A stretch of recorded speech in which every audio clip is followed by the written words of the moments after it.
नमस्ते मित्रांनो, discovery of medicinal plants या माझ्या चॅनलमध्ये आपल्या सर्वांचं स्वागत आहे।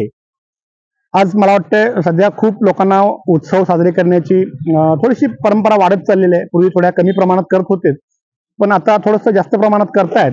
अगदी लग्नाचा कार्यक्रम असेल, आणखीन काही असेल किंवा कुठलेही फंक्शन्स असतील, त्यामध्ये खास करून लग्नाचा कार्यक्रम आणि मेहंदी या दोन गोष्टी मात्र अत्यंत एकत्र जुळलेल्या आणि जिव्हाळ्याच्या आहेत।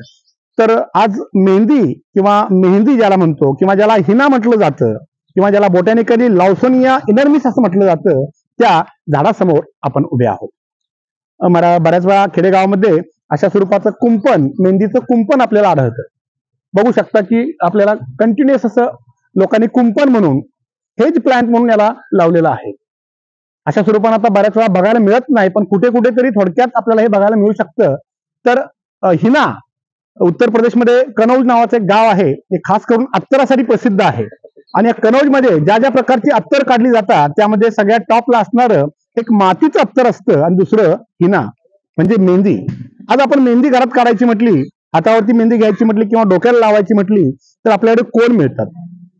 मार्केटमध्ये मेहंदीचे कोण असतात, कित्येक लोकांना माहित नाही मेहंदी नावाचं एक झाड आहे।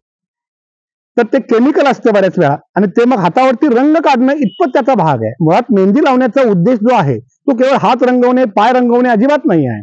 तर एक बॉडीसाठी कुलंट म्हणून वापरणं, सौंदर्याचं लक्षण करणं, पण बॉडीसाठी कुलंट म्हणून वापरणं हा त्यातला महत्वाचा उद्देश आहे।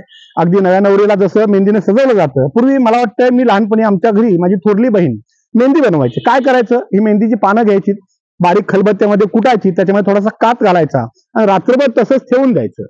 दुसऱ्या दिवशी त्याचा रंग चांगला बाहेर यायचा आणि मग तो कशाने, अगदी छोटी काडी असेल, काही असेल, त्याने तो हात आपला डिझाईन त्याच्यावरती काढायची। तर खरी मेहंदी ही आहे, लक्षात घ्या।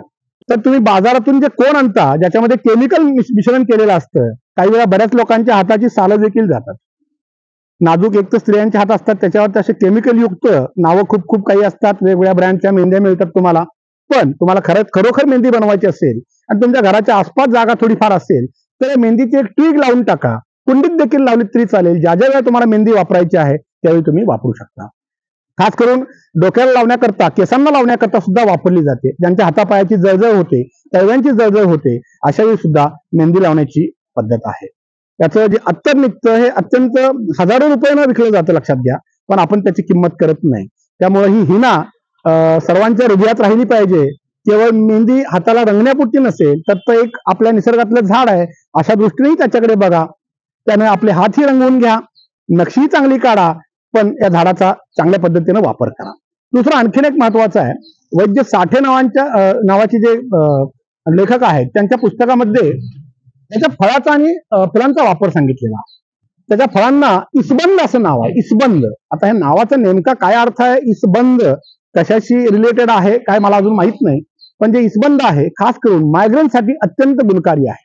त्याच्या फुलांचा आणि फळांचा एकत्रित काढा जर घेतला, ज्या लोकांना डोकेदुखीचा प्रचंड त्रास आहे, मायग्रेन ज्याला सूर्यावर्त देखील म्हणतात, अशा लोकांसाठी ही मेहंदी अत्यंत फायदेशीर आहे। निश्चितपणे तुमच्या कुंडीमध्ये, परसबागेमध्ये आसपास जागा असेल तर मेहंदीची एक फांदी जरूर लावा।